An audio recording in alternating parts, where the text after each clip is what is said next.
Real quick video, folks. Here's when I installed this water heater here. November of 21. It's 25 now. So almost 4 years ago.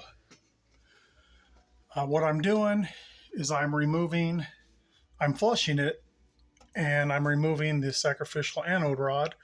In case anyone wants to know what size gets it out, 1 1/16. Do yourself a favor, use an impact gun. It goes right in there.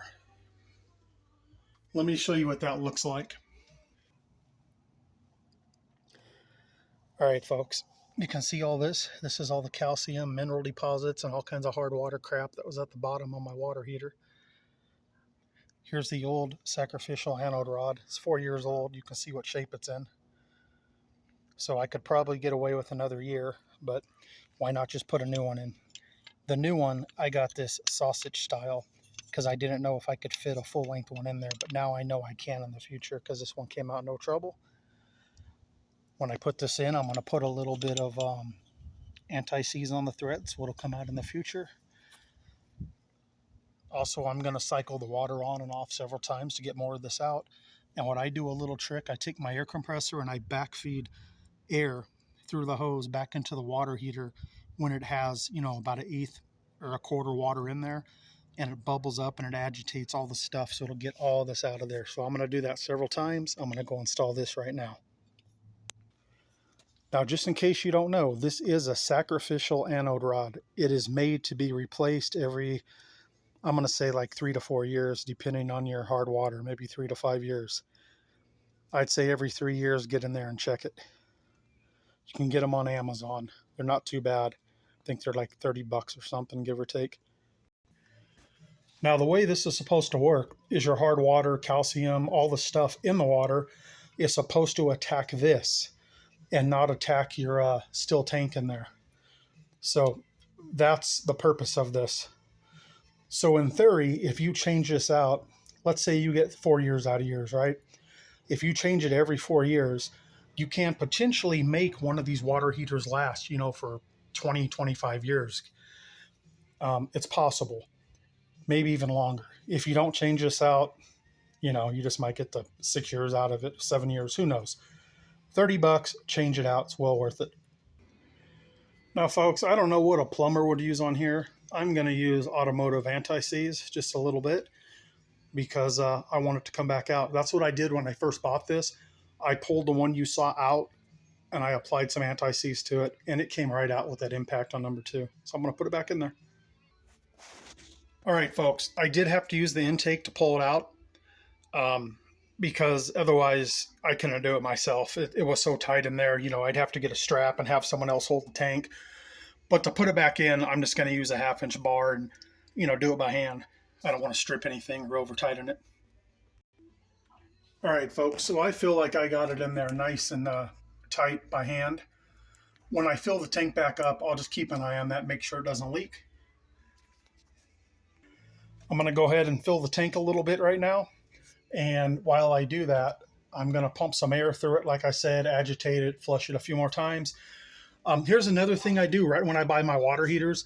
I take off the little plastic valve because it is such a little tiny orifice that goes through there, and it'll get clogged easily. As soon as I buy one of these, I replace it with a brass nipple and a large brass quarter turn fitting right here.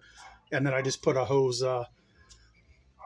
adapter on there, so that way I can get high flow out of there. When I talk about I'm using my air hose, I'm just basically sticking the nozzle just in the bottom of my hose, making a seal, putting air in it until I hear the tank bubble for about 5 seconds, stop, and just let it all run out. And as you can see by doing that, I've gotten a lot more stuff coming out of there. I probably filled it up about 1/8 of the way.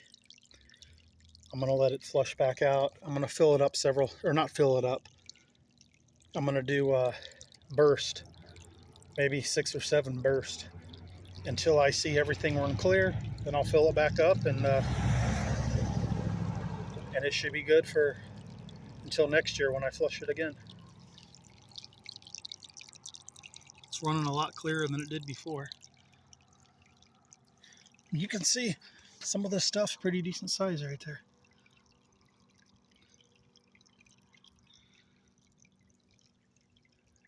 Definitely good to get it out of there.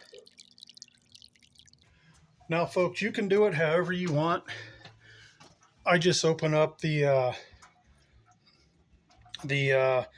whatever this thing is, the emergency purge valve, whatever.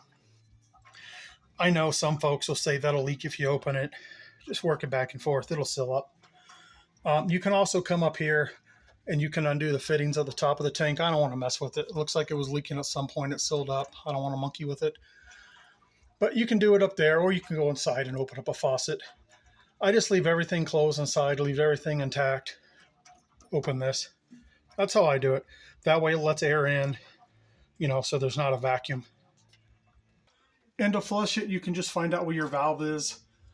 Just open it up, do it that way. On my system here in my garage, here's my main right here coming in, so I can just activate it right here. And that'll charge it up. You can probably hear the water heater charging up. Agitate all that stuff on the bottom.